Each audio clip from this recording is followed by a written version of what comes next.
Buenas tardes. Vamos a dar inicio al segundo bloque del día de hoy del Congreso PINC. Y en esta ocasión presentaremos a los ganadores del segundo premio a la investigación en cambio climático PINC 2025. Estas investigaciones son en modalidad tesis. Y el día de hoy tenemos el gusto de presentarles a los ganadores de la categoría 2, que corresponde a estudios teóricos, empíricos o de modelación que hayan contribuido a ampliar el conocimiento sobre la vulnerabilidad de los sistemas socioecológicos al cambio climático, los cambios observados o proyectados de este fenómeno y las opciones de adaptación al mismo. Muchas felicidades a todos los ganadores. Comenzaremos con los ganadores del nivel licenciatura y tengo el gusto de presentarles al tercer lugar, Kevin Alonso Perea García, con el trabajo titulado Enfermedades transmitidas por garrapatas en Norteamérica, zonas de vulnerabilidad y riesgo debidas al cambio climático. Kevin Alonso, muchas felicidades. Te comentamos, tienes 10 minutos para presentarnos tu trabajo y estamos gustosos de escucharte. Adelante. Muchas gracias. Pues bueno, pues ya me hicieron el favor de presentarme.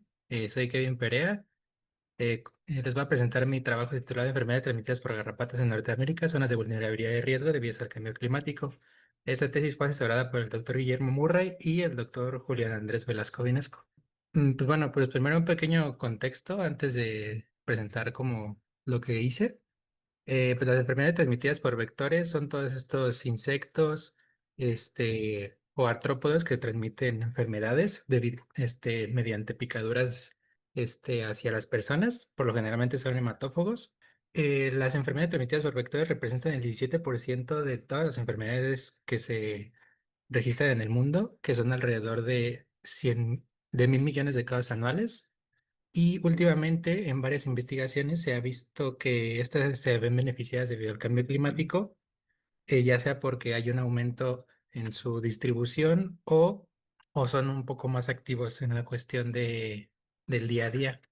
Esto ha propiciado que se vean casos de nuevas enfermedades y en lugares donde todavía no había o no se habían registrado antes. Con esto en mente, nos preguntamos cuáles serán las mejores zonas cuáles serán las zonas de riesgo en Norteamérica a causa de las enfermedades transmitidas por garrapatas debido a la modificación de su distribución por el cambio climático y con el objetivo general de ubicar las zonas potenciales de riesgo ante las enfermedades transmitidas por garrapatas en Norteamérica debido al cambio climático, con objetivos específicos de realizar una búsqueda exhaustiva de registros de presencia de garrapatas en Norteamérica, delimitar la distribución potencial de distintos géneros de garrapatas responsables de la transmisión de enfermedades en Norteamérica y generar las proyecciones de la distribución potencial de las garrapatas en diferentes escenarios de cambio climático en Norteamérica. Pues para esto se utilizaron registros de presencias de garrapatas de la plataforma de GBIF. Con esto y los datos actuales de WorldClim se generaron mapas de distribución potencial de estas enfermedades, las cuales después con Maxent se utilizaron con los datos climáticos futuros del SSP 126 y del SSP 585 y de esta manera se obtuvieron los mapas de distribución potencial futura. De resultados, estas son las distribuciones actuales. Pues sí pueden ver la mayoría de estas, bueno, tanto Ixodes ripicephalus y ambliomas se encuentran en México y Dermacentor y Hemiphysalis no, pero pues se encuentran mucho más ubicadas en lo que sería en el este de los Estados Unidos. En el caso de Ixodes, a futuro se vio que estas se desplazaban hacia el norte, como se pueden ver. Bueno, estos son los ambos escenarios, los que les había comentado antes, los 126 y el 585. Aparentemente ambas se distribuyen, bueno, se desplazan hacia el norte, pero unas con mayor intensidad que otras. Aquí se puede ver un poco la comparativa. Si se fijan, la parte roja es la pérdida de la distribución, la azul como que es de esta parte de que se mantengan y la parte verde es esto de en donde estarían como un nuevo nicho, por así decirlo. En el caso de Dermacentor ocurre exactamente lo mismo que el anterior con Ribicephalus. Hay un desplazamiento hacia el norte Y aquí, como pueden ver, se pierde totalmente lo que vendría siendo México y casi Estados Unidos, o más que una pequeña parte del noroeste se mantiene un poco, pero esta se sigue expandiendo a lo que sería el noroeste de Canadá y el noreste y el noroeste, perdón. Y en el caso de la 585, se mantiene muy, muy poquito en el noroeste. En el caso de Amblioma, de nuevo, se vuelven a desplazar a lo que sería el norte, pero estas, pues es igual, se mantienen un poco al noreste y al noroeste. Y en los cambios, se puede observar que pues México, que lo que vendría siendo como, bueno, México y Estados Unidos, que eran como los principales lugares en donde se encuentran actualmente, pues ya no estaría y más bien se centrarían mucho más en lo que vendría siendo Canadá, pero igual muy poquito. En el caso de Amphisalis, ocurre exactamente lo mismo. Se moverían lo que sería el noreste y el noroeste de Estados Unidos, digo de Canadá y Estados Unidos. Y pues como pueden ver, aquí se pierde completamente todo su nicho actual. Y pues a futuro lo que vendría siendo 2080, 2100, prácticamente pues no estarían en casi ningún lado más que en lo que vendría siendo el noroeste de Canadá, un poquitito, apenas si se alcanza a ver, pero pues ahí estarían. Y en el caso de Rifficephalus, esto es muy interesante porque a diferencia de las demás, además de desplazarse al norte, pueden ver cómo su nicho incrementó muchísimo, lo que vendría siendo al noreste y al noroeste de Estados Unidos y Canadá. Y pues México, que prácticamente era la zona con la que mayor registros había actualmente, se podría decir que desaparecería. Y pues bueno, con estos resultados, como pudieron observar, a futuro lo que vendría siendo 2080, 2100, estas enfermedades, se moverían lo que es un desplazamiento al norte. En el caso de México, la mayoría de ellas técnicamente, bueno, basándonos en estos resultados, se podría decir que desaparecería. Como ya mencioné, hay un desplazamiento al norte y todo esto en realidad ya se ha podido ver, un poco actualmente, porque pues en Estados Unidos y también en Canadá sí se han registrado un incremento en las enfermedades transmitidas por garrapatas en zonas en las que antes no había. Y pues esto es como preocupante porque al menos este trabajo se hizo con garrapatas porque no fue no suele ser un foco de interés. Por lo general se enfocan más en lo que vendrían siendo los mosquitos, que pues sí son muy peligrosos por todas las enfermedades que pueden transmitir. Pero pues también habría que hacer como más investigaciones, ya que, bueno, al menos en esta tesis solo se enfocó en lo que vendría siendo los nichos climáticos y no se tomó en cuenta todo lo que vendría a ser, eh, distribuciones potenciales con otros hospederos, como los podrían ser, roedores o aves o cosas así. Muchas gracias. Muchísimas gracias. Súper definido, súper acotado a tiempo. Y pues bueno, de nueva cuenta, muchísimas felicidades. Creo que además rescato que los mapitas también nos ayudan como a definir y ver cómo tener más claridad del problema de investigación. Estaremos gustosos de seguir escuchando qué otras investigaciones tienes al respecto, Kevin. Y bueno, daremos lugar al segundo lugar por Fernando Aldair Valencia Vázquez con su tesis titulada Agrosilviculturas meteorológicas en una ciudad intermedia. Análisis de la adaptación ante el cambio climático en Morelia, Michoacán, México. Fernando, muchas felicidades. De nueva cuenta, tienes 10 minutos para presentar. Estaremos gustosos de escucharte. Ok, muchísimas gracias. Bueno, pues voy a ir como conforme al tiempo. Igual si me pueden avisar o me pueden interrumpir cuando me quede poquito tiempo, pues estará súper bien, ¿va? Muchas gracias por el espacio y pues bueno, justamente ya me hicieron favor también de presentar el nombre de la tesis, que tuve la fortuna de haber sido asesorado por la doctora Ana Isabel Moreno Calles y pues bueno, también se hizo en el contexto de lo que estamos trabajando en la Escuela Nacional de Estudios Superiores aquí en Morelia. Y bueno, de manera contextual y muy rápida, pues ¿por qué las ciudades? Pues básicamente un chorro de personas vivimos en las ciudades, ya somos un gran porcentaje de la población y pues justamente yo también quería hacer mi investigación en un lugar pues en el que me significara, ¿no? que es la ciudad que me recibió durante mis estudios de licenciatura, que es Morelia. Y pues bueno, particularmente hay muchos tipos de ciudades, todas son muy diversas, pero nosotros nos enfocamos justamente en las características de las ciudades intermedias, que son ciudades que tienen zonas circundantes como el periurbano, y pues están conectadas en mayor o menor rango con áreas rurales y con otras ciudades de diversos tamaños, ¿no? La clasificación de las ciudades intermedias en México se hace de distintas formas. Uno de los parámetros es el tamaño de la población, que puede ser entre 500,000 a 1,000,000 de habitantes, y estas conexiones que les hablo con otras áreas, ¿no? En total, la población en México es del 81% de la población que vive en las ciudades, pero es interesante que de ese 81%, pues no, un gran porcentaje está en las áreas grandes, en las metrópolis grandes como la Ciudad de México, Monterrey o Guadalajara, pero también hay un porcentaje importante de población en ciudades intermedias, medias y pequeñas, que es el 45%. Entonces es un porcentaje importante de población el que también está en esos núcleos urbanos. Por lo general, la expansión de estas ciudades se da de forma desordenada, desregulada y dispersa en zonas de alto riesgo, y pues también tiene mucho que ver que son centrales en el contexto de cambio climático, las ciudades en general, pero en particular las ciudades intermedias, medias y pequeñas, porque por su tamaño pues se dan distintas características, ¿no? O distintas interacciones que muchas veces difieren de las grandes metrópolis. Y también están en el contexto de visiones hegemónicas del cambio climático. ¿Esto qué quiere decir? Que pues como que los análisis tradicionales de cambio climático, digamos, se podría decir que se hacen de manera vertical, y muy pocas veces toman en cuenta los conocimientos, prácticas, observaciones y percepciones locales, que es algo que queríamos darle mucho énfasis en esta tesis. En ese contexto, pues nosotros analizamos las agrosilviculturas urbanas y periurbanas, que son una serie de relaciones, prácticas, formas de vida y sistemas en las que se observan sobre todo relaciones e interacciones entre las personas y un gradiente de diversidad silvestre y domesticada.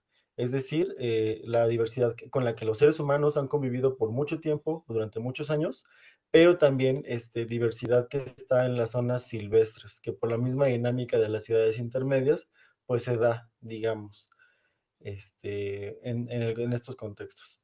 Entonces, pues hay distintas contribuciones de las agrosilviculturas urbanas y periurbanas, aprovechamiento de espacio, luz, agua y energía. Se pueden utilizar espacios que se consideraría que en un contexto urbano pues están en desuso, pero ya cuando vamos como de manera más particular, pues nos damos cuenta que no es así, ¿no? Que se están aprovechando por las personas y se está creciendo y manejando diversidad agrícola y silvestre o forestal, y al mismo tiempo pues está aprovechando también para la producción de alimentos, la restauración del tejido y la conexión socioecológica, y pues un poquito también para esta conexión, ¿no? Que muchas veces en la ciudad las personas perdemos con la naturaleza, pero a través de estas prácticas pues se pueden retomar. Y asimismo, pues también una de las contribuciones es la adaptación a los efectos del cambio climático. En este contexto, pues también definimos como parte importante de las agrosilviculturas, pues su nombre lo dice, la cultura, es decir, cómo estamos las personas interactuando con esta diversidad agrícola y forestal, y al mismo tiempo, cómo también se dan relaciones con otros elementos del espacio, como lo es el clima, ¿no? Que en un país como México, pues es una diversidad muy amplia de climas y de estados de la atmósfera, y que las disciplinas tradicionales como la etnometeorología, la etnoclimatología y la antropología del clima, pues se han enfocado sobre todo en zonas rurales, ¿no? Pero en este caso, pues justamente teníamos esta inquietud de cómo se daba en las zonas urbanas, que es donde vivimos nosotras y nosotros. ¿Qué es lo que han hecho estas disciplinas tradicionales? Pues enfocarse en la parte de la predicción meteorológica, cómo se dan los ritos, los simbolismos y otra parte de adaptación a los cambios del clima, ¿no? Entonces, pues como lo vemos en las ciudades, como pues estos choques culturales, ¿no? Y como estas mezclas y relaciones entre nuevos pobladores y pobladores urbanos o pobladores a los que incluso la ciudad les alcanza, ¿no? Como dentro de esta dinámica de crecimiento urbano. Pues un poquito más del contexto de la ciudad de Morelia, pues es la ciudad más grande del estado de Michoacán. No es una ciudad tan industrial, es una ciudad que se enfoca sobre todo en actividades económicas, comerciales, turísticas y culturales, pero sí es una ciudad que ha estado en expansión pues muy exponencial, ¿no? O sea, en 1980 había 353,000 habitantes y ya en 2020 ya eran 849,000 y ahorita ya va por el millón, ¿no? Y la expansión de la ciudad ha sido sobre todo en zonas con vocación agrícola y algunas, la mayoría de los casos, en zonas de riesgo donde se presentan inundaciones y deslaves. Y además que se da como en este contexto, como se puede ver en este mapa, de la zona urbana de Morelia, pero también como en el contexto del crecimiento metropolitano con municipios como Tarímbaro, Charo y Álvaro Obregón. Y una cosa muy interesante del municipio de Morelia, que es las tenencias, ¿no? Que no necesariamente son todas ni rurales, ni todas periurbanas, ni todas urbanas, sino que pues por lo mismo es un gradiente, pero es dentro del mismo municipio, solamente con otra, digamos, caracterización administrativa. Es igual de manera muy rápida, este es el marco metodológico con el objetivo general, pues comprender las relaciones entre las agrosilviculturas urbanas y periurbanas con las culturas meteorológicas y las adaptaciones al cambio climático. Dos objetivos particulares, el objetivo particular A, generar una tipología para poder clasificar lo que encontramos de agrosilviculturas en la ciudad de Morelia, ya que había registros, pero no había como tal una caracterización como la que hicimos o como la que propusimos con este término de agrosilviculturas. Y el segundo objetivo, pues enfocado en la parte de comprender relaciones entre clima, personas agrosilvicultoras y sus contribuciones a la adaptación en la ciudad intermedia, y pues se divide en estos tres, ¿no? Bueno, en el caso del primer objetivo, pues la tipología que obtuvimos a partir de la caracterización, y en el caso del segundo objetivo, pues cómo era la percepción de los elementos climáticos, sus cambios y contrastes, el conocimiento empírico, heredado y predicción meteorológica, y finalmente cuáles eran las contribuciones a la adaptación al cambio climático. Pues solamente mencionar de forma muy rápida que la metodología era cualitativa mixta, con un enfoque etnográfico participativo. La mayoría de información se obtuvo a través de entrevistas a profundidad, visitas y recorridos, pero también utilizamos otras herramientas como el análisis de contenido cualitativo, caracterización por sistema y caracterización espacial. Y bueno, pues igual de manera muy rápida presentar una parte de la caracterización, que es el primer objetivo, que hicimos esta tipología donde hay 3 categorías grandes y algunas subcategorías. La primera categoría pues es la parte de los huertos, la segunda la milpa urbana y la parcela agroforestal periurbana, y la tercera el agrobosque urbano, periurbano y el río aprovechable.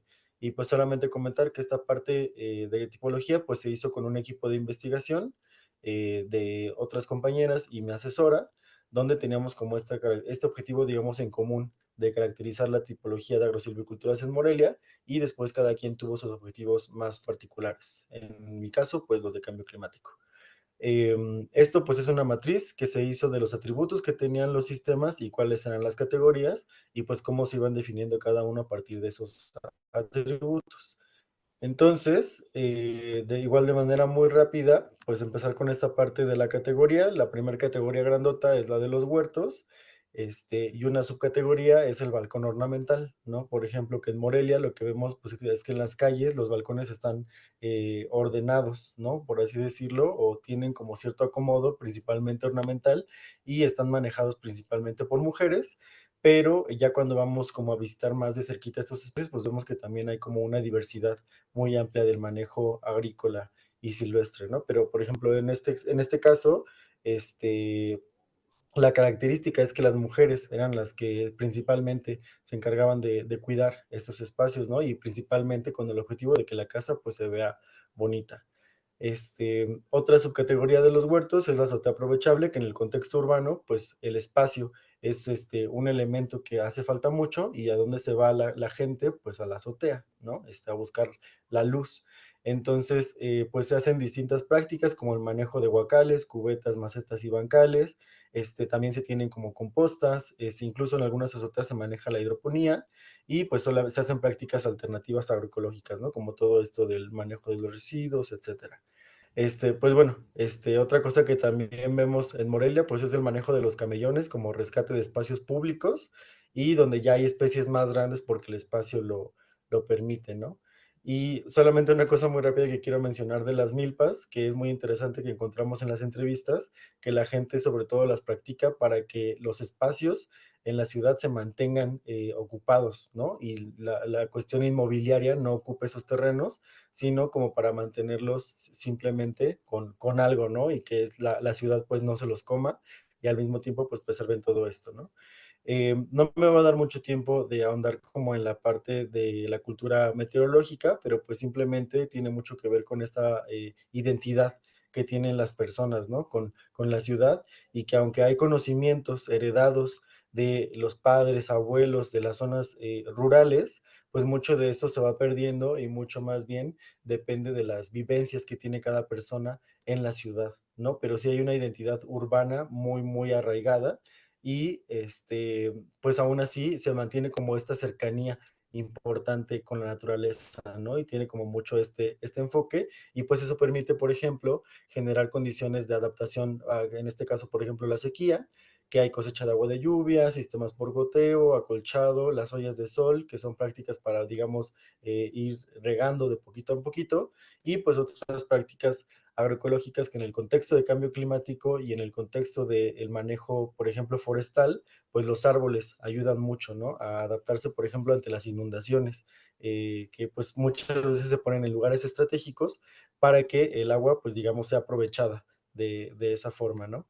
Pues bueno, solamente cierro con esto, con el calendario agrosilvofestivo que, que armamos, que es como esta parte artística también, y pues que justamente intenta demostrar un poquito de esta diversidad agrícola y silvestre y las prácticas que hay dentro de las agrosilviculturas de Morelia y que pues justamente te queríamos darle también como este enfoque más orientado hacia el clima, ¿no?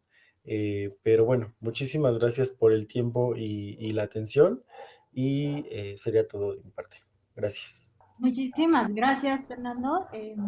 Bueno, creo que también un trabajo súper interesante, sobre todo por enfocarse a la parte de las ciudades intermedias, que ahí también se reflejan muchísimas otras problemáticas y creo que inclusive la metodología en ciertas cosas podría ser replicable a otros casos de esto. De nueva cuenta, muchas felicidades y vamos a cerrar el bloque de licenciatura con el Muchas primer gracias. lugar. Muchas felicidades a Eddie Jesús Mendoza Galindo con el trabajo titulado Evolutionary and Population Dynamics of Agave angustifolia. Muchas felicidades, Eddie. Te damos la palabra. Tienes 10 minutos para presentar tu investigación. Hola, muchísimas gracias. Voy a empezar. Pues muchísimas gracias por el espacio y nuevamente me siento muy honrado por poderles platicar sobre nuestro trabajo de los agaves en el cambio climático, en este caso desde una perspectiva genética. Bueno, agave angustifolia es una especie que está ampliamente distribuida en todo el país. Seguramente la reconocerán porque tiene pencas muy estrechas y puntiagudas. Es de hecho por esto que recibió su nombre. Pero nos interesa mucho esta especie por varias razones y contextos. Por mencionar algunas, desde el contexto ecológico, sabemos que es muy importante ecológicamente. Por ejemplo, está asociada a la polinización a través de algunos murciélagos, es decir, ellos dependen uno del otro, de las plantas, tanto de los murciélagos. Pero también sabemos que estas plantas están asociadas con nuestra cultura desde tiempos precoloniales. En este caso, aquí ven una ilustración de este glifo que pertenece a uno de los códigos históricos y que justamente representa cómo estas antiguas culturas percibían estas especies y eran muy importantes para ellas. Pero como seguramente todos esto como ustedes sabrán y como el título de la presentación lo dice, agave angustifolia es también la materia prima principal para la elaboración del tequila y el mezcal, algo que a todos nos gusta bastante. Pero esto último justamente tiene algunos problemas porque los productores propagan asexualmente estas plantas y cortan las flores. Además de que no generamos semillas, las semillas que tenemos son de muy baja calidad. Es decir, que alrededor del 3% de ellas logra germinar.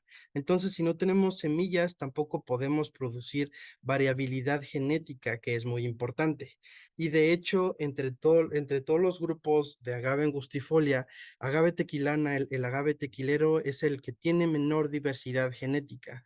En esta ilustración les presento los diferentes grupos de agaves mezcaleros, que son agave angustifolia y rodacanta, pero también el agave tequilero, que todos estos juntos forman el complejo angustifolia, es decir, se comportan genéticamente como una sola especie. Pero ¿por qué nos importa la diversidad genética? Bueno, muy pobre diversidad genética se puede traducir como vulnerabilidad ante patógenos y cambios en el clima, dos cosas que son muy importantes y que van a ser efecto del cambio climático. Es por ello que en el tercer objetivo de mi tesis nos enfocamos en entender esta relación entre la genética de los agaves y el ambiente para poder predecir qué va a pasar en el cambio climático en el futuro y qué podemos hacer al respecto. Para ello colectamos plantas en el norte y el centro del país, colectamos alrededor de 175 plantas y secuenciamos el ADN. Esto quiere decir que podemos leer el ADN y podemos analizar qué nos dice esta información. Y la manera en la que analizamos el ADN es bastante sencilla, de hecho. Entonces nosotros en nuestro ADN tenemos dos copias. Una de estas viene de nuestro papá y la segunda viene de nuestra mamá. Y hay coordenadas en el ADN en la que nosotros llamamos genes y cada una de las versiones de estos genes nosotros las llamamos alelos. Es decir, en este ejemplo podemos tener un alelo morado y un alelo naranja. Y para entender la evolución y las relaciones entre las poblaciones, contamos la presencia de estos alelos. Entonces, en este ejemplo tenemos tres poblaciones y vamos a contar la frecuencia del alelo morado. A través de esto, nosotros vamos a decir que la población 1 y 2 están emparentadas porque tienen una frecuencia del alelo morado muy parecidas, mientras que con la población 3 estas difieren. Y lo que encontramos a través de este tipo de métodos fue muy interesante. Aquí, en primer lugar, les estoy presentando un mapa genético que lo pueden interpretar de la misma manera en la que ustedes ven un mapa en Google Maps. Es decir, cada uno de estos puntos es una planta y la cercanía entre ellos quiere decir que también están cercanos genéticamente. Lo que encontramos es que en este caso, las razas nativas de Jalisco presentan una divergencia bastante interesante y una diversidad también que nos interesó mucho. Es por eso que en una publicación científica nos enfocamos en estas razas nativas, que los agricultores y los productores las asignan diferentes nombres. Por ejemplo, los ixteros, lineños, barranqueños, cimarrones, etcétera. Y lo que me gustaría aquí únicamente que me crean es que la información morfológica y la información genética nos cuentan historias parecidas. Es decir, que estas razas nativas, cada uno de estos nombres que los agricultores asignan, nos cuentan una diferente morfología que también tiene una diferente historia genética. Es decir, hay una asociación entre el conocimiento tradicional, entre la genética y la morfología de estas razas nativas. Pero para que nosotros podamos conservar este conocimiento y esta diversidad, necesitamos saber si se adaptan, especialmente en el cambio climático. Y para esto utilizamos una teoría que es bastante vieja, que fue introducida por Charles Darwin, en donde nos cuenta que el más apto es aquel que se reproduce y sobrevive, hablando de alelos, hablando de morfologías, lo que sea beneficioso. Y tomando de nuevo como el método que les mencioné anteriormente, en este caso vamos a imaginar que cada una de estas dos poblaciones viven en ambientes diferentes. Entonces, para el caso de la población 1 que está adaptada a un clima frío, vemos una mayor frecuencia del alelo naranja. Entonces, vamos a decir que el alelo naranja está asociado para la adaptación al clima frío. Y para el caso del clima caliente, vamos a decir que el alelo morado, que es más abundante en esta población, está asociado al clima caliente. Entonces, lo que vamos a ver, vamos a tratar de entender en el cambio climático es cómo esta configuración necesita ser cambiada. Es decir, si tenemos una población que está en un clima frío y que tiene estos alelos y nosotros aumentamos el clima, tenemos que llevar esta configuración genética a otra configuración genética donde están otro tipo de alelos. Entonces, a esto me gusta a mí llamarlo la escalera adaptativa y en términos técnicos se llama genomic offset o descompensación genética. Entonces, entre mayores cambios genéticos necesitemos para lograr una adaptación, en este caso, como son de un solo gen y tenemos dos alelos, vamos a necesitar escalar dos escalones para llegar a una adaptación a un clima más cálido. Pero imaginemos lo que son cientos de genes y que el cambio es bastante brusco, entonces vamos a necesitar muchos más escalones que tenemos que recorrer. Entonces, si ustedes lo imaginan de esta manera, va a ser más fácil recorrer dos escalones que recorrer 100. Entonces, entre mayor es el genomic offset, mayor vulnerables son las poblaciones porque es más difícil para ellas poder adaptarse al cambio climático.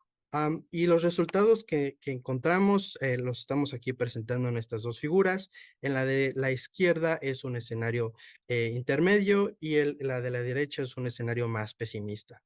Entonces, cada uno de estos puntos en este mapa de México representa una población y el tamaño de ellos representa el genomic offset, es decir, entre más grandes son estos puntos, mayormente vulnerables son estas poblaciones ante el cambio climático. ¿Por qué? Porque más difícil para ellas va a ser adaptarse, más cambios genéticos son requeridos para ellos para poder cumplir estas condiciones ambientales que vemos hoy en día. Y lo que encontramos es bastante interesante, que en el centro de México, especialmente en Jalisco, que estaba en esta región del mapa, también en el Estado de México y otras partes del centro, es donde mayor vulnerables son estas poblaciones, es decir, para ellas va a ser un poco más difícil adaptarse al cambio climático que para algunas de las poblaciones que crecen felizmente en el norte del país, como lo es Sonora y Sinaloa, entre otros ejemplos. Entonces, en este punto, lo que nos gustaría hacer al respecto es que nosotros podemos utilizar este conocimiento tradicional y conocimiento informado genéticamente para que nosotros podamos planear qué debemos hacer para conservar esta información. Entonces, como reflexión final que me gustaría que todos llevemos a casa es que a través del estudio genético de Agave angustifolia, nosotros podemos priorizar las estrategias de conservación y de manejo para que nosotros podamos conservar la diversidad cultural y biológica que se encuentra en estas razas nativas en el país en escenarios de cambio climático. Y con esto me gustaría agradecer a todas las personas e instituciones que fueron muy importantes para la culminación de este trabajo en su momento. Y a todos ustedes por su atención. Muchísimas gracias. Muchísimas gracias, Eddie. Y bueno, de nuevo extendemos la felicitación por este gran mérito, incluidos también a los otros ganadores de la categoría de licenciatura. Y bueno, justamente con esto cerramos el primer módulo que es del nivel licenciatura y vamos a seguir con nivel maestría.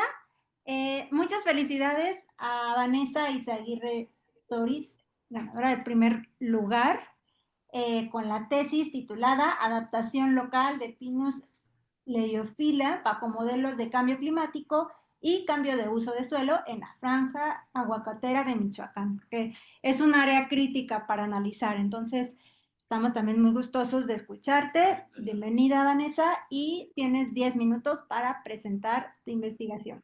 Okay, muchas gracias. Como ya les mencionaron, voy a compartir mi tesis de adaptación local de Pinus leiophylla bajo modelos de cambio climático y cambio de uso de suelo en la franja aguacatera de Michoacán. Entonces, bueno, como nosotros sabemos, el cambio climático y el cambio de uso de suelo son dos de las principales amenazas para la pérdida de la biodiversidad a nivel mundial. Se predice en un estudio de Power y Jets en el 2019 que para el año 2070 se va a perder entre un 6 y 10% del hábitat disponible que tienen las especies para habitar. Y en otro estudio, utilizando estos datos, en un estudio de Expósito Alonso en el 2023, él predijo que esta pérdida de hábitat va a causar una reducción de entre un 10 y un 16% de la diversidad genética de las poblaciones. Y bueno, pues esto es muy importante porque como ya mencionó un poquito el compañero anterior, pues la diversidad genética que existe en las poblaciones es la que va a impulsar la adaptación a los cambios ambientales futuros que pueda haber en el ambiente. Sin embargo, también sabemos que el cambio climático modifica los patrones de esta adaptación local que tienen las poblaciones, alterando las asociaciones genotipo-ambiente que las especies han desarrollado a través del tiempo. Entonces esto se vuelve como un loop donde perdemos diversidad genética, evitamos que haya adaptación a los nuevos cambios ambientales y a la vez sumamos las acciones antropogénicas como el cambio climático y el cambio de uso de suelo, haciendo que las poblaciones sean mucho más vulnerables más vulnerables a la extinción. No obstante, las poblaciones también pueden presentar mecanismos de respuesta que las ayuden a lidiar con estos cambios en el ambiente, como puede ser la aclimatación a través de la plasticidad fenotípica, la adaptación por medio de adaptación local dentro de los gradientes ambientales del rango de distribución de las especies, y la migración, ya sea natural o mediada por acción humana con estrategias de flujo génico asistido. Una manera de medir esta vulnerabilidad que pueden tener las especies y proponer estas acciones de conservación es pues, a través del Genomic Offset, que lo acabamos de ver en la presentación anterior. Entonces, rápidamente les muestro aquí en esta gráfica, en el eje de las X tenemos el ambiente y en el eje de las Y el cambio en la frecuencia alélica de las poblaciones, ¿no? Entonces, pues para hacer esto, primero se construye un modelo que describe la composición genética actual de la composición genética de las poblaciones y del ambiente actual, ¿no? Entonces existe una asociación actual entre el genotipo y el ambiente. Al haber un cambio en el ambiente, pues uno esperaría que, hay un cambio en el ambiente y esta asociación genotipo-ambiente pues debería de cambiar para adecuarse a las condiciones futuras, ¿no? Entonces, este modelo infiere la composición genética esperada de las poblaciones, pero pues proyectada en las proyecciones futuras, ¿no? Y entonces tú estás aquí, pero para tener la relación actual deberías estar aquí, ¿no? Y como cambio o este espacio es lo que conocemos como genomic offset, ¿no? Se puede ver como la cantidad de cambio genético necesario que una población va a necesitar para mantener su relación que tiene en la actualidad el genotipo ambiente. Sin embargo, pues estos enfoques omiten otros procesos que también afectan la respuesta de las poblaciones al cambio climático. Y uno de estos puede ser el cambio de uso de suelo, ¿no? Por lo que incorporar la información de cambio de uso de suelo junto con el Genomic Offset, que es como una medida de vulnerabilidad climática, pues incrementa nuestro entendimiento de la evaluación del riesgo de las poblaciones en el futuro. Y un ejemplo de esto es en el estado de Michoacán, que como ya mencioné, pues el cultivo de aguacate es una de las amenazas muy grandes en el estado. Podemos ver este tipo de paisaje a través de casi todo el estado, donde pues ya tenemos fragmentos o parches de agricultura muy marcados, dejando pequeños fragmentos del bosque nativo, ¿no? Principalmente del bosque templado, porque las condiciones climáticas que requiere el aguacate son muy similares a las del bosque templado, ¿no? Entonces deja pequeños fragmentos aislados y poco conectados entre sí. Y bueno, para el año 2019 se estima que el cultivo de aguacate cubría en el estado de Michoacán aproximadamente 167,000 hectáreas, y sin embargo se proyecta que este cultivo aumente otras aproximadamente 180,000 hectáreas para el año 2050. Y bueno, esto hace que pues los bosques templados de la región pues sean muy vulnerables, además de que los bosques templados, también en otro estudio de Denvir y colaboradores en 2023, se vio que eran de los ecosistemas más amenazados por el cambio climático. Entonces se podría decir que bosque templado es el que está en mayor riesgo por cambio climático y por cambio de uso del suelo. Entonces, para estudiar esto, nosotros escogimos a Pinus leiófila, que es un pino que es una especie arbórea muy extendida y muy abundante, es esta que pueden ver aquí en la imagen. Es representativa de los bosques templados aquí en Michoacán. Esta presenta un sistema de apareamiento cruzado, largos tamaños efectivos y baja diferenciación genética. Y esto hace que tenga una alta capacidad adaptativa y claros patrones de adaptación local. Entonces, como objetivos, el primer objetivo era evaluar la vulnerabilidad de las poblaciones, considerando tanto el genomic offset ante escenarios de cambio climático como escenarios de cambio de uso de suelo por cultivo de aguacate. Y además queríamos diseñar estrategias de flujo génico asistido para el manejo de la especie y los bosques templados de la región. Entonces, nuestra zona de estudio fue la franja aguacatera en Michoacán, que es este mapa que les muestro aquí. En verde podemos ver los bosques templados. en rojo los cultivos de aguacate y en negro la expansión que se proyecta para el año 2050 de los cultivos de aguacate. Y los puntitos blancos son las 19 poblaciones que colectamos de Pinus leiophylla. Entonces, bueno, como les comenté, colectamos 19 poblaciones, en total 77 individuos, y obtuvimos en total 3.660 SNPs por método de secuenciación genómica. Y bueno, más ahorita les explico los otros métodos. Y bueno, posteriormente estimamos el genomic offset. Para esto lo hicimos con el paquete NR, Gradient Forest, usamos las frecuencias alélicas de las localidades, utilizamos 9 variables bioclimáticas que descargué de WorldClim para el presente y tanto para el futuro en el año 2040 y 2060. Y posteriormente la proyección resultante, habiendo estimado el Gradient Forest y el cambio de uso de suelo, lo pusimos en un mapa y lo reclutamos únicamente a las categorías de bosques templados, porque es donde se va a ubicar Pinus leiophylla, y además integramos la expansión del cultivo para el año 2050. Otra cosa que hicimos también fue estimar no solo el genomic offset, sino este que se llama forward offset y reverse offset. Y esto lo que hace, bueno, el forward offset lo que hace es estimar en tu sitio de donde estás, a dónde puedes migrar para que tu vulnerabilidad genómica sea mucho más baja a cualquier otra área de la zona de estudio, no quedándote solo en tu sitio, ¿no? Sino en cualquier otra parte de la distribución. Y el reverse offset más bien nos dice qué población puedo traer yo a mi zona focal para que esta zona, como para proyectos de restauración, ¿no? O sea, es decir, qué otras localidades puedo traer yo a mi localidad para que van a estar adaptadas en el futuro. Y posteriormente también estimamos la conectividad por semilla y por polo. Y bueno, finalmente, para la priorización de áreas y diseñar estrategias de manejo, hicimos una superposición ponderada en ARCMA.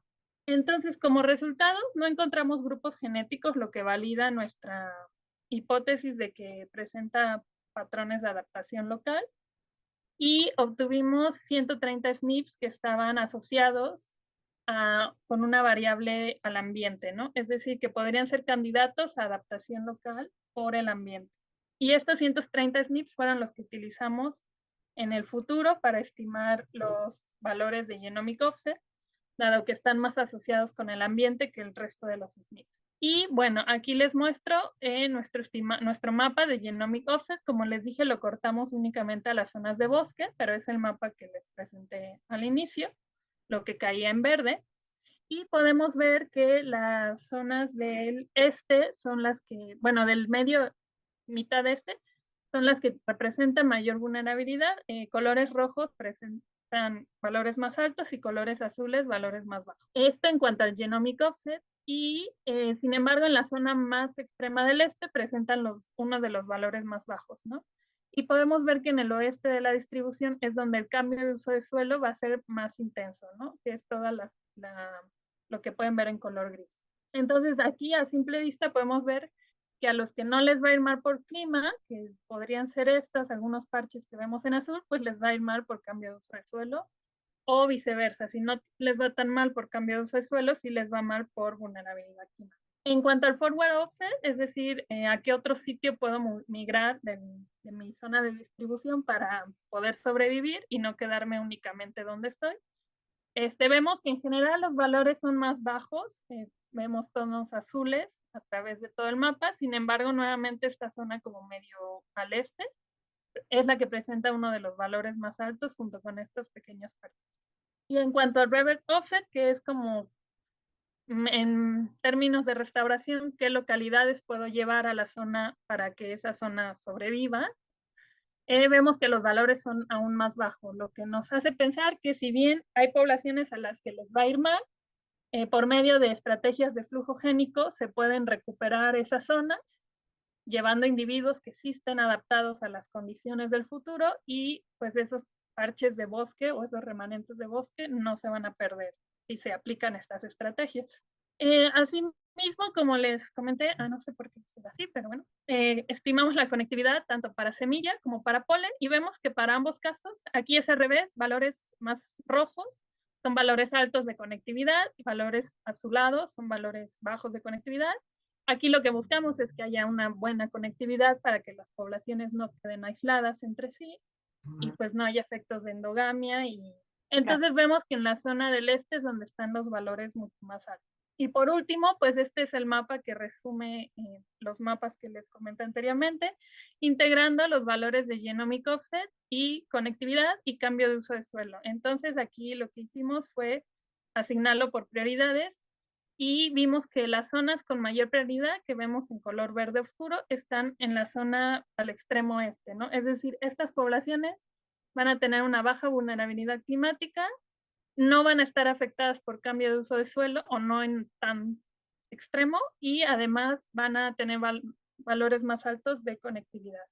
Entonces, con estos resultados, nosotros decimos que pues estas son la zona prioritaria de conservación, siguiendo por los colores verdes y obviamente pues no estamos concluyendo que estas zonas no se deban conservar, pero pues van a sufrir más riesgos, ¿no? Y bueno, pues como conclusiones, solo esperamos que este trabajo sirva como marco de referencia que nos permita incorporar distintas capas de información. Y pues agradecer a todos los involucrados, especialmente al doctor Antonio González y al doctor Jonás Aguirre, que fueron quienes llevaron quienes fueron asesores de esta tesis, ¿no? Y pues sería todo y muchísimas gracias por dejarme presentar el trabajo. Muchísimas gracias, Vanessa. Muy interesante el trabajo y sobre todo también de nueva cuenta estaremos gustosos de seguir escuchando qué más investigaciones resultan al respecto, qué otros proyectos resultan al respecto de esta investigación de maestría. Muchas gracias. Y para concluir, vamos a tener el gusto de escuchar a las personas ganadoras a nivel doctorado.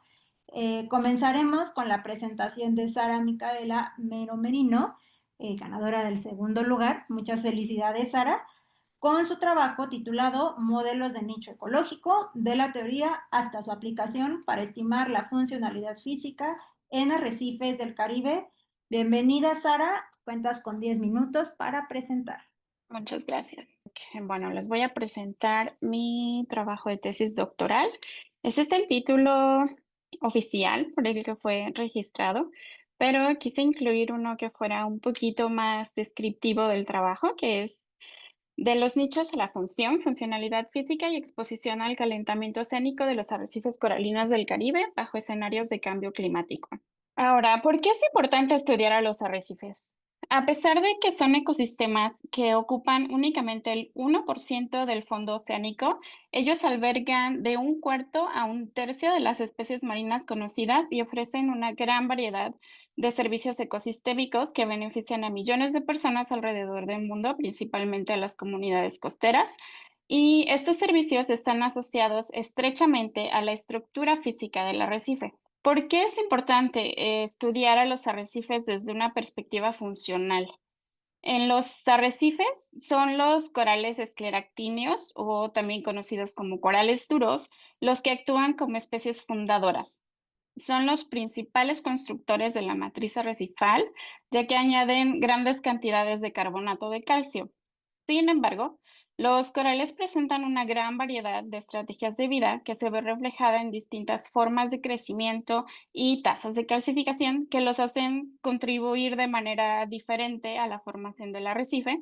Y también de manera muy importante, las distintas especies de corales también responden de manera diferencial ante los distintos estresores que enfrentan.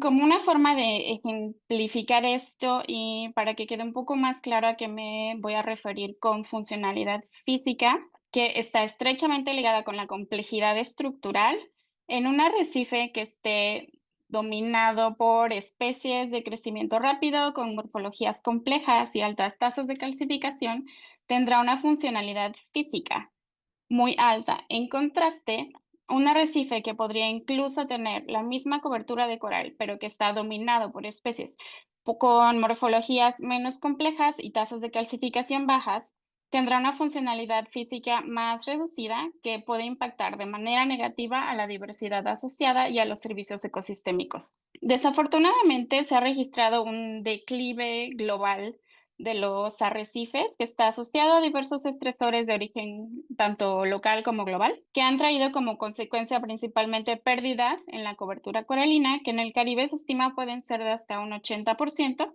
que conlleva cambios en la estructura de las comunidades, favorece la pérdida de la complejidad estructural, que pone en riesgo la integridad de las funciones de los arrecifes. Estos porcentajes podrían ser bastante conservadores ahora, ya que no están actualizados para incluir la pérdida en la cobertura por el brote de una enfermedad conocida como Stony Coral Tissue Loss Disease, que está afectando gravemente a muchas especies de coral a lo largo de todo el Caribe.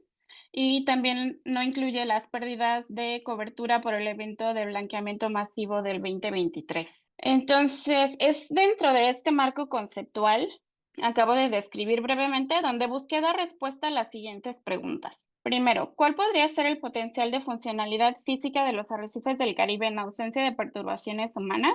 ¿Cómo han divergido los arrecifes de su potencial de funcionalidad? ¿Cuál es el estado actual de protección de los arrecifes con alto potencial de funcionalidad física?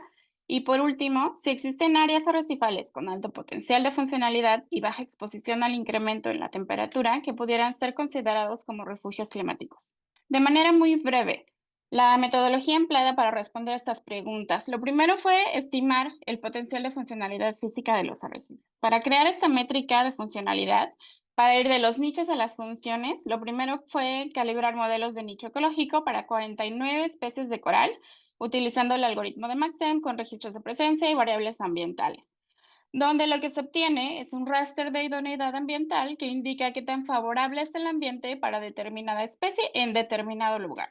Para la inclusión de los rasgos morfofuncionales de los corales, utilicé un coeficiente funcional obtenido de la literatura que denota su capacidad para contribuir a la formación de estructuras tridimensionales complejas y que está considerando rasgos como las tasas de calcificación y la morfología y tamaño de las colonias. El siguiente paso consistió en realizar una operación con los rasters de idoneidad ambiental que fueron multiplicados por el coeficiente funcional específico de cada especie. Y la sumatoria de estos raster producto es lo que se consideró como el potencial de funcionalidad arrecifal. Para evaluar el estado de protección de los arrecifes, hice una intersección con la capa de los polígonos de la red de áreas marinas protegidas del Caribe para posteriormente analizar su exposición a las anomalías térmicas bajo escenarios de cambio climático. Lo que observamos es un alto grado de variabilidad espacial en el potencial de funcionalidad de las distintas ecorregiones que conforman el Caribe. Los valores obtenidos van de 0.08, los más bajos, a 9.35, los más altos. Y esta variabilidad lo que sugiere es que las condiciones ambientales tienen un fuerte efecto sobre el desarrollo de los arrecifes. Y en el Caribe se han observado condiciones físico-químicas espacialmente heterogéneas que se ven reflejadas en diferencias en las estructuras de las comunidades de corales, que a su vez resultan en variaciones funcionales de los ensamblajes. Si observamos los valores promedio para las distintas ecorregiones, el valor más alto se encontró en el Caribe occidental, donde se localiza una de las formaciones arrecifales más grandes y más importantes de todo el Caribe, que es el arrecife mesoamericano. Los valores más bajos se observaron en Bermuda y en el norte del Golfo de México, donde estos arrecifes se considera que están localizados en el límite latitudinal de desarrollo arrecifal, donde las condiciones ambientales son un limitante para el crecimiento y desarrollo de los arrecifes. Y de igual manera se observaron valores bajos en la parte sur del Caribe. Esta es una región que está influenciada por un sistema de surgencias que causa variabilidad estacional en las condiciones ambientales que también afectan el desarrollo arrecifal. Hice un análisis de divergencia funcional donde comparé las estimaciones de funcionalidad obtenidas con los modelos en el eje X contra un índice de función arrecifal obtenido de la literatura que fue estimado usando el mismo coeficiente funcional de las especies, pero en lugar de la idoneidad ambiental, que es lo que yo utilicé, ellos usaron datos de cobertura colectados en campo y tracé una línea de equivalencia. Para este análisis utilicé información de 242 sitios a lo largo del arrecife mesoamericano. Lo que observamos fue que el 84% de los arrecifes mostraron una reducción en su potencial de funcionalidad y que para casi la mitad de esos sitios la reducción fue superior al 30%. Esto es consistente con la degradación histórica a la que han estado sometidos los arrecifes, donde se han reportado una disminución en la cobertura coralina de hasta un 80%. Pero algo que es importante mencionar es que estas pérdidas de cobertura no han sido consistentes a lo largo de los grupos funcionales de corales constructores. Especies de los géneros Acropora y Orbicela, que son considerados constructores importantes, han sido severamente reducidas y reemplazadas por especies que contribuyen considerablemente menos a la funcionalidad física del arrecife. Por otro lado, una pequeña proporción de los sitios mostró valores del índice de función arrecifal mayores a lo estimado por los modelos. Esto podría ser explicado por la enorme contribución que pueden tener una sola especie con un coeficiente funcional alto, ya que algunos de estos sitios estaban dominados por especies del género Acropora, que son las que tienen los coeficientes funcionales más altos, ya que tienen altas tasas de calcificación y morfologías bastante complejas. Al evaluar el estatus de protección de los arrecifes, lo que se observó fue que aproximadamente la mitad de los arrecifes del Caribe, el 48%, se encuentran dentro de un área marina protegida. Pero hay muy poca diferencia en el potencial de funcionalidad que se observa entre los arrecifes que están protegidos y los que no lo están, lo que sugiere que hay una gran oportunidad para proteger arrecifes con un alto potencial de funcionalidad. Pero la toma de decisiones en materia de conservación es en primera instancia de injerencia nacional, por lo que esta información podría ser más útil si la desglosamos a nivel país. Podemos observar que hay 4 grandes grupos, considerando tanto el número de celdas que tienen en cada categoría de protección como los valores del potencial de funcionalidad en estas categorías. El primero es donde todas o la gran mayoría de las celdas están protegidas, aquellos en donde los arrecifes con valores más altos de potencial de funcionalidad están protegidos, lo que podría considerarse como un buen esquema de protección si pensamos en la asignación de recursos, que muchas veces son limitados. El tercer grupo, donde se observan arrecifes con alto potencial de funcionalidad fuera de un área marina protegida. Y por último, aquellos países donde todos o casi todas las celdas están desprotegidas independientemente de los valores de funcionalidad.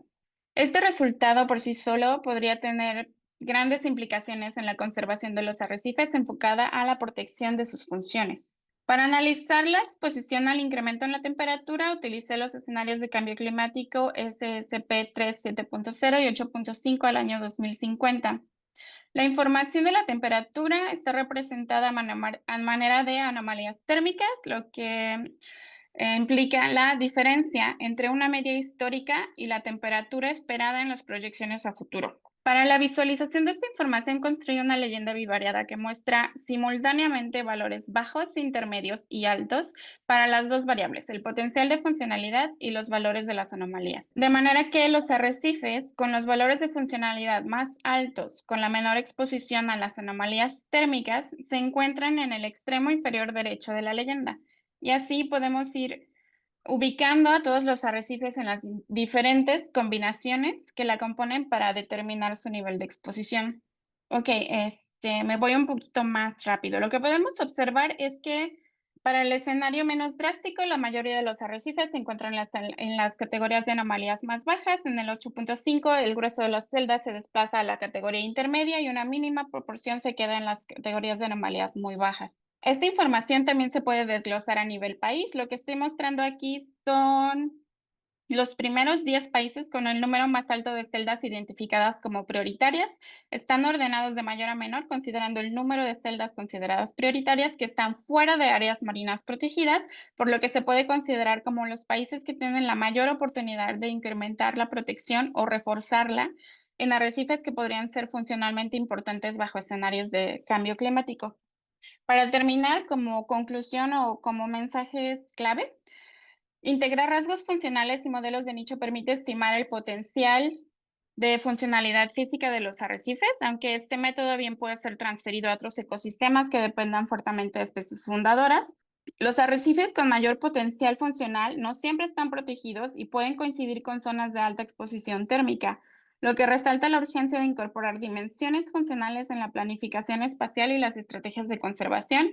Y por último, identificar refugios climáticos debe ir más allá de la estabilidad ambiental. También debe considerar la capacidad de los arrecifes para mantener o restaurar su estructura y función. Por último, agradecer al CONACYT por mi beca, al posgrado en Ciencias del Mar y Limnología de la UNAM, a los proyectos que parcialmente patrocinaron mi trabajo y a quienes formaron parte de mi comité oficial o extraoficialmente. Y una dedicatoria muy especial a mi mejor amigo, que terminamos juntos este doctorado y fue la mejor compañía que pude haber tenido durante este tiempo, a quien voy a extrañar mucho. Y es todo de mi parte. Muchas gracias.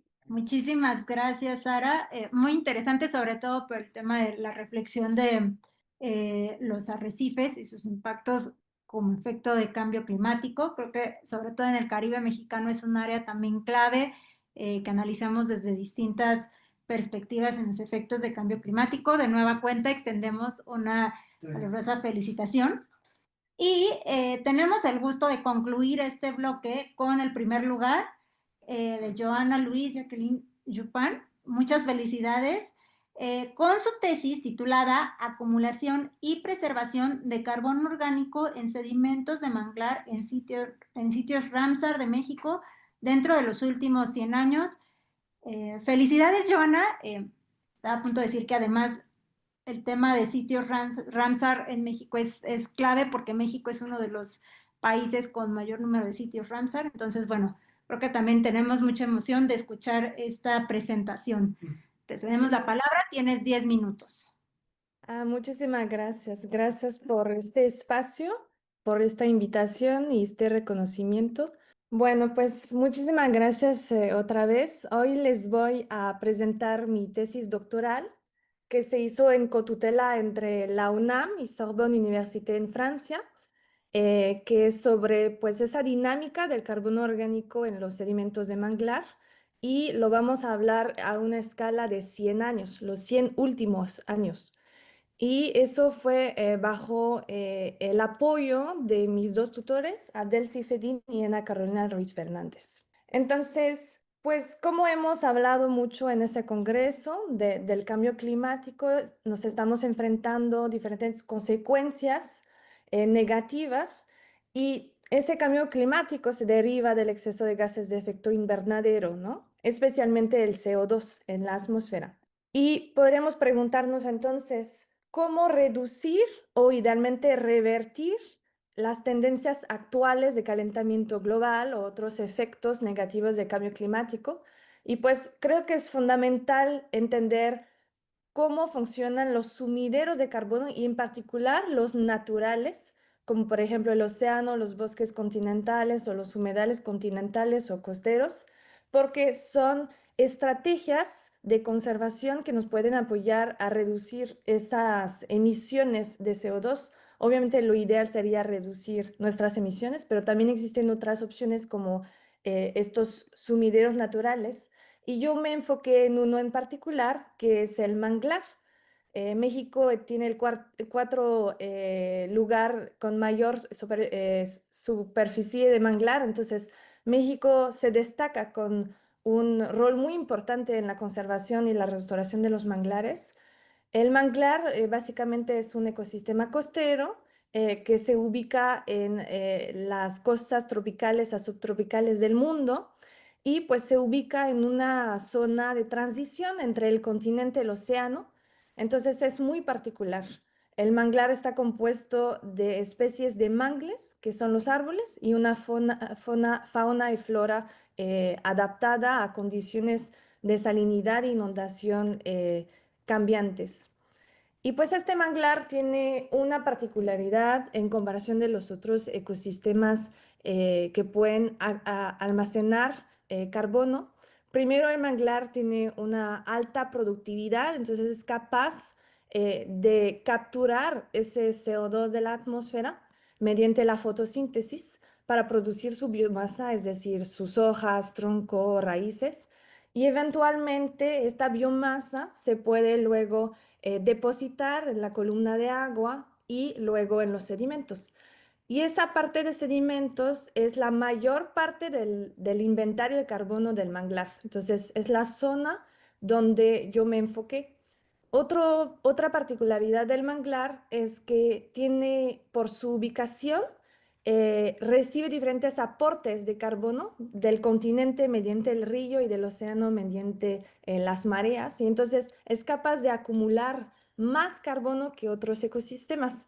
También en la mayoría de los manglares hay una tasa de acumulación de sedimento más importante, entonces cada vez es más carbono que puede el manglar acumular. Y por fin, la particularidad del manglar en comparación de los ecosistemas más continentales es que una vez que este carbono está en el sedimento, se puede preservar a largo plazo, de siglos a milenios, y eso gracias al hecho que ese sedimento es muy pobre en oxígeno, entonces no hay oxidación y hay vías de degradación más largas. Entonces, el manglar puede acumular más CO2 y hay muy pocas emisiones del CO2 por degradación de ese inventario. Eso es lo que hace la particularidad. Pero ahorita en ese doctorado nos preguntamos, ¿no? Pero una vez que se degrada el manglar, ¿qué pasa? ¿Sigue el manglar capturando el CO2? ¿Se sigue acumulando en los sedimentos este carbono? ¿Y ese inventario se degrada o se queda en el sedimento, ¿no? Entonces, en condiciones de cambio de uso de suelo, cambios hidrológicos, contaminación, ¿qué pasa? ¿Hay más aportes o hay más emisiones? Y eso es muy importante en las condiciones, en el contexto de conservación y preservación de los ecosistemas de manglar, porque justifica si se necesita conservar el manglar y cuáles son las zonas prioritarias que se tienen que conservar. Entonces, nos enfocamos en dos zonas de México, una zona en el estado de Sinaloa, que se llama el Verde Camacho, y la Laguna de Términos en Campeche, que son dos sitios Ramsar, dos lagunas costeras, y hemos recolectado 7 núcleos sedimentarios en esas dos zonas. Esas dos regiones tienen condiciones climáticas, hidrológicas y antropogénicas diferentes, y justamente la idea era de ver cuáles son los factores que controlan la dinámica del carbono a lo largo del último siglo. Y nos enfocamos particularmente en definir los patrones de lluvia, porque se podía usar como una idea de cómo eran los aportes de sedimento y agua a la zona a lo largo del último siglo. También nos interesamos en cuantificar a qué velocidad se acumula el carbono y el sedimento, eso es la tasa de acumulación, y cuál es el inventario de carbono orgánico en los sedimentos, eso es la cantidad de carbono orgánico por superficie. Nos enfocamos también en definir cuáles eran las fuentes, de dónde venía ese carbono orgánico que se acumula en los sedimentos, de una producción local del mismo manglar, o vienen de fuentes exteriores como del continente o del océano. Y por fin pudimos evaluar la composición de ese mismo carbono, y eso nos ayudó a entender si este carbono se iba a preservar o degradar y poder concluir sobre posibles emisiones de este inventario. Para ir muy rápido a los resultados, para resumir 4 años de trabajo en un minuto, pudimos encontrar un aumento a lo largo del último siglo de la acumulación de sedimento y de carbono orgánico en esos sitios. Y ese aumento fue común entre todos los núcleos sedimentarios, sabiendo que vienen de zonas muy diferentes, pero eso muestra que hay un patrón a nivel nacional y quizá global de aumento de acumulación. Entonces, eso nos permitió definir cuáles eran los factores que influenciaban ese aumento de acumulación. Pudimos definir que esta acumulación no se relaciona con el patrón de precipitación, pero se relaciona con un proceso de aumento de la erosión continental derivado de los cambios de uso de suelo y de la deforestación en las cuencas de los ríos que luego aportaban al manglar. Entonces tuvimos un mayor aporte terrestre de sedimento, pero también de carbono, y ese material proveniente del río luego se acumulaba en los sedimentos de manglar.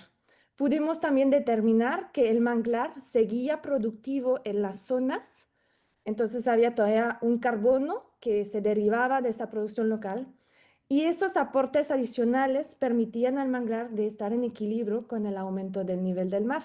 Un mensaje muy importante que viene de ese trabajo es que las pérdidas de superficie de los manglares que pudimos observar a lo largo del último siglo en las zonas estudiadas no tenía efecto sobre la capacidad de almacenamiento, no era una causa a consecuencia.